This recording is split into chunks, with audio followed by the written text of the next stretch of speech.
I'm alive. Probably might be the worst thing ever. Wear your mask. Stay your distance. It's real.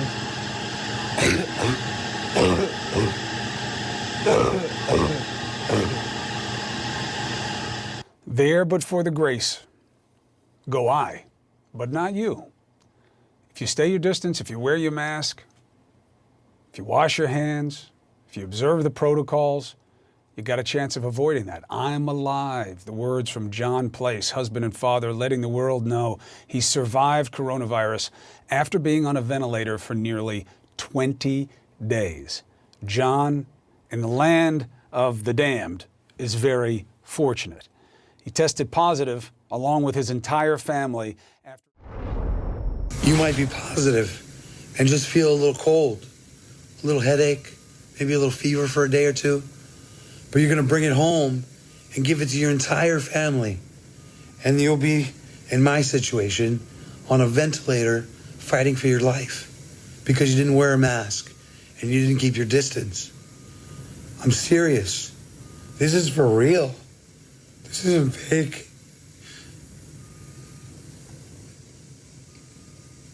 I don't care what you think or what you see on the news. This is real.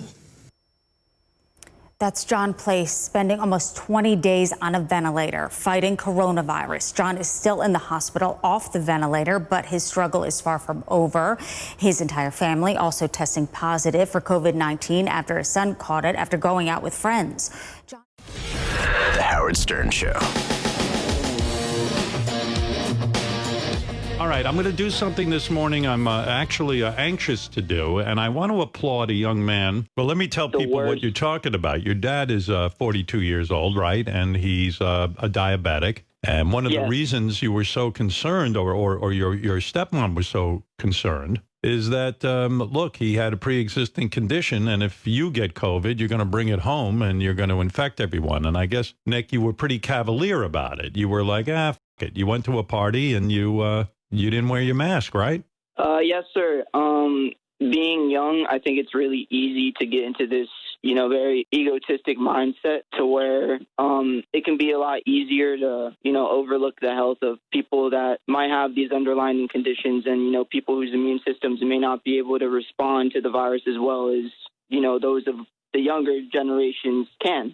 So, Nick, what ended up happening was you did, in fact, contract COVID. And I admire you calling in because I think even last week's shows, on Wednesday, we did a show where people just get so angry with masks and people are so darn selfish about not wearing these masks and they've got their rights and this and that and the other thing. And so you're really calling up as a caution to others that if you don't take it seriously, it's not, Nick, you did okay with the COVID virus. It didn't affect you that much, but you brought it home to your family and your dad got quite sick with COVID and was on a ventilator for 2 weeks. Is that correct? Yeah, absolutely.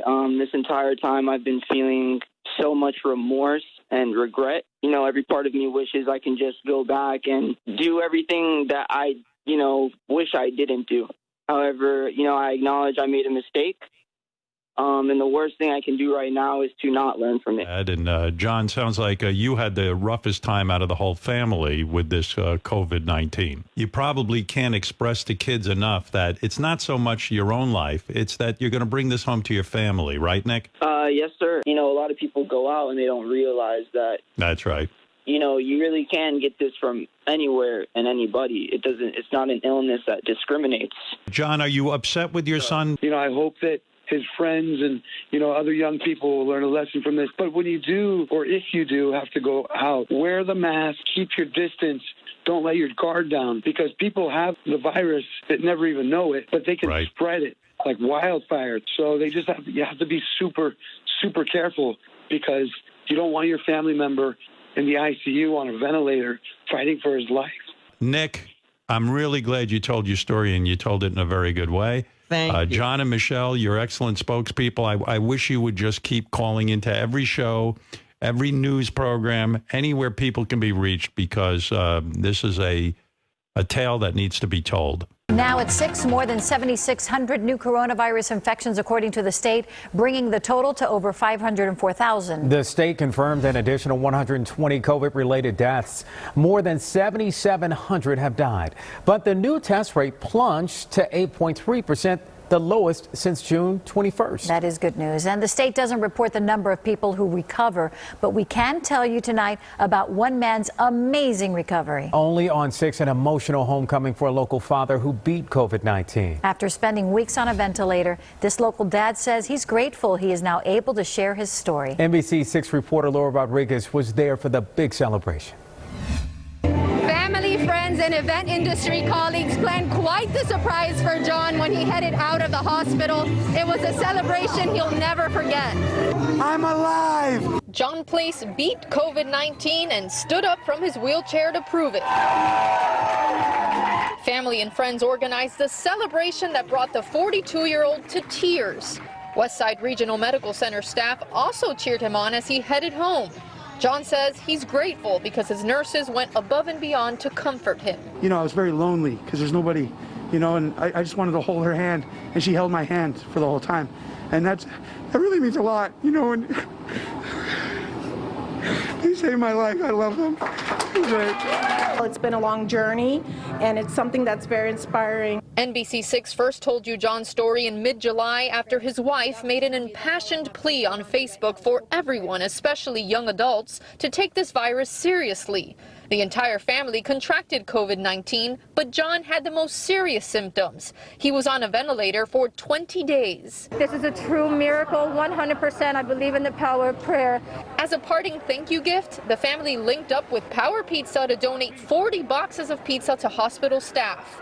A simple act of kindness that goes a long way in these uncertain times. That certainly is inspirational. It does motivate us. It feels great to be appreciated. I have a lot of things planned.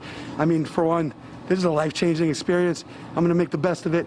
I have new plans and new things that I'm going to do to hopefully make a difference. First thing I want to do is donate plasma as soon as I can, because somebody helped save my life with their plasma. John says he's really looking forward to spending time with his family, specifically taking his daughter swimming and to watch scary movies. So this is definitely an uplifting story, a positive story, someone who beat COVID, and as he says, he's alive. Reporting in Plantation, I'm Laura Rodriguez, NBC6 News.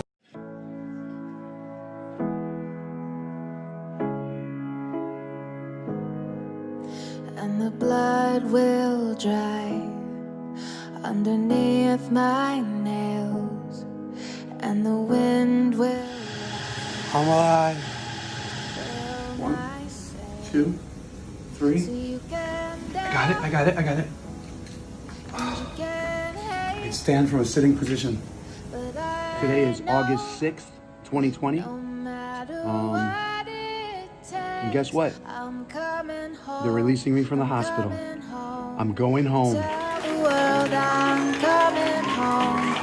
Let the rain wash away all the pain of yesterday.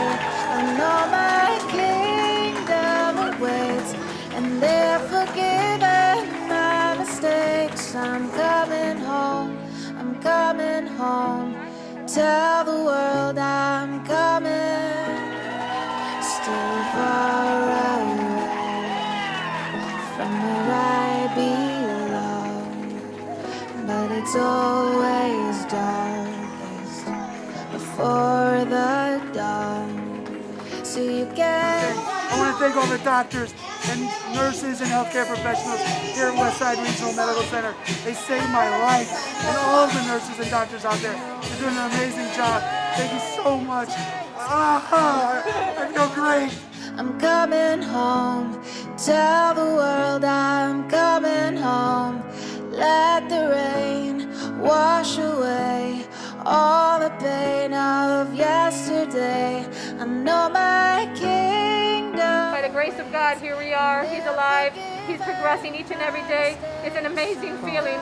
I'm coming home. Tell the world I'm coming. I'm coming home. I'm coming home. Tell the world I'm coming home. Let the rain wash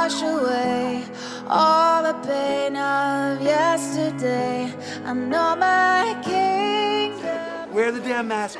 Keep your distance. You don't need to go places to have a hamburger. Stay at home. You'll make the best hamburgers there. Stay away from people because this is real. I don't care what you see on the news or what you think. It is real. This is a real thing. I just spent, like I said, over 40 days in the hospital fighting for my life. You know, I still have a lot of work to do, but yeah, I'm alive, and that's all I can say.